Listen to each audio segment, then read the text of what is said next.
When I think of being Scottish, it's like being part of a big family. And I kind of like that feeling. I like being Scottish.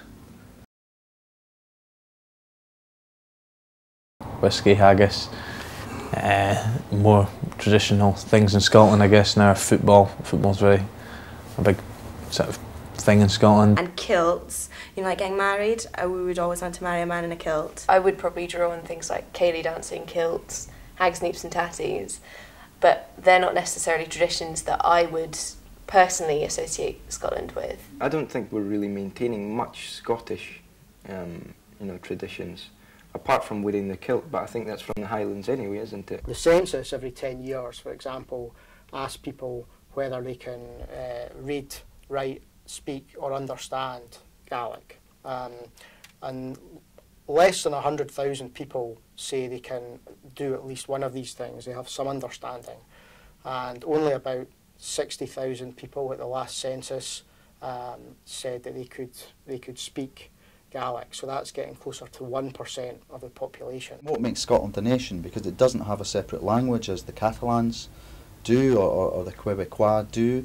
There isn't a big religious difference. In Ireland, for example, you could point to issues of religion or culture. Actually, what makes us different is our institutions. I turn on my TV and I watch BBC Scotland rather than just the BBC.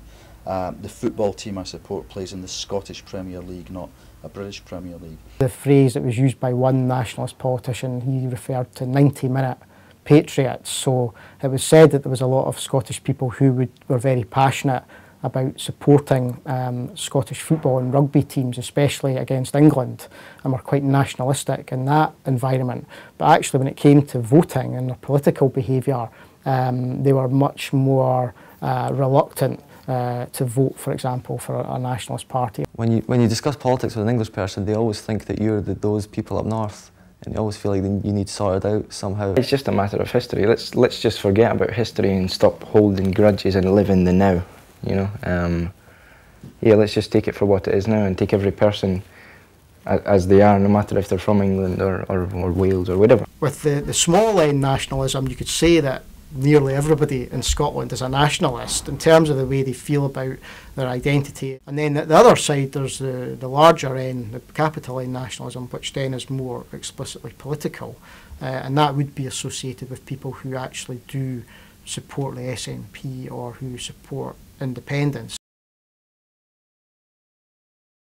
I think it's good for Scottish politics as well that someone's asking the question, where when Labour in power before SNP, there was no chance of that coming about. I mean, I think Scotland could probably sustain itself, definitely, but I mean, why create more separation in the world? Does Scotland rely quite a lot on the rest of the UK, money-wise? Do we not need everybody together? When you give them a choice between devolution or a little bit more devolution or independence or no change, only about a third will opt for independence. Most Scots are very happy with devolution. They want a little bit more, they want more powers to Holyrood within the United Kingdom, but they stop. We benefit a lot from the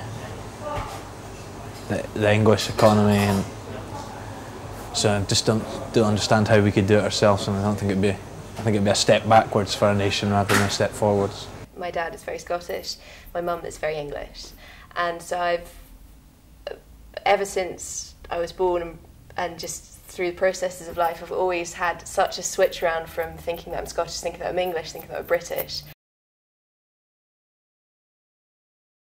Crossing a border in South America, and I gave my little tourist card over, and I'd put in nationality Scottish. The woman gave me it back, and she said, "Look, what is on your passport here? Does it say Scottish?" "No, it says British, so go and change your card." And I was so angry. I always say Scottish. Even though they always think I'm British, I always say Scottish because I want to be identified as Scottish. When I go abroad and say who I am, or what my nationality is, it changes. It depends where I am. I would say I was Scottish rather than British. When someone asked me where I was from, I'd say Scotland, but if someone asked me to write something down, like on a hotel booking, I'd probably write British.